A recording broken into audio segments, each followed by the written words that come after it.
રાધે રાધે મિત્રો, જો તમારે પણ તમારા મોબાઈલની મદદથી તમારા પીએફના રૂપિયા તેમજ એના ઉપર કેટલું ઇન્ટરેસ્ટ મળ્યું અને પીએફના પેન્શનમાં કેટલા રૂપિયા જમા થયા એ જોવું હોય તો કઈ રીતે જોઈ શકાય એની સ્ટેપ બાય સ્ટેપ પ્રોસેસ આ વિડીયોમાં હું તમને જણાવવાનો છું.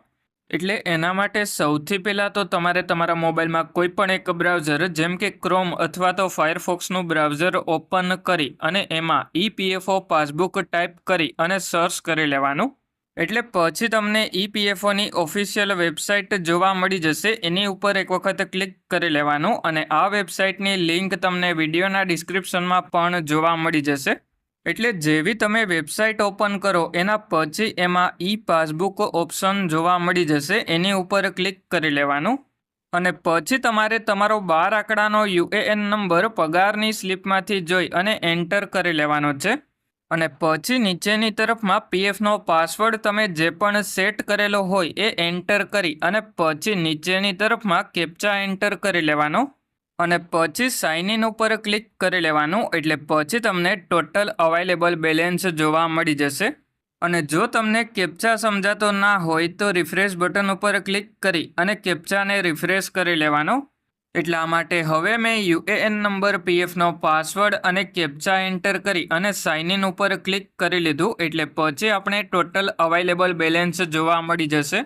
અને નીચેની તરફમાં તમને એમ્પ્લોયી શેરમાં કેટલા પીએફના રૂપિયા જમા થયા અને એમ્પ્લોયર શેરમાં કેટલા પીએફના રૂપિયા જમા થયા એ જોવા મળી જશે. અને જ્યારે પણ તમારી નોકરી ચાલુ હોય ત્યારે પીએફના રૂપિયા ઉપાડવા હોય તો એમ્પ્લોયી શેરમાંથી 75% જેટલા પીએફના રૂપિયા તમે ઉપાડી શકો. અને હવે પીએફનું પેન્શન અને ઇન્ટરેસ્ટ જોવા માટે ઉપરની તરફમાં આ 3 લાઇન ઉપર ક્લિક કરી અને પાસબુક ઉપર ક્લિક કરી લેવાનું અને પછી સિલેક્ટ મેમ્બર આઈડી ઉપર ક્લિક કરી અને જે પણ કંપનીનું પીએફ જોવું હોય એ કંપનીનું મેમ્બર આઈડી સિલેક્ટ કરી લેવાનું.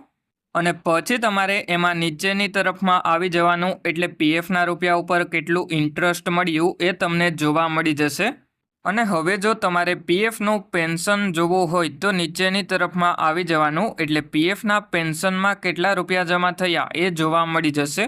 અને હવે જો તમારે તમારી પીએફની પાસબુકની પીડીએફ ડાઉનલોડ કરવી હોય તો ડાઉનલોડ એઝ પીડીએફ ઉપર ક્લિક કરી લેવાનું. એટલે પીડીએફ તમારા મોબાઈલમાં ડાઉનલોડ થઈ જશે.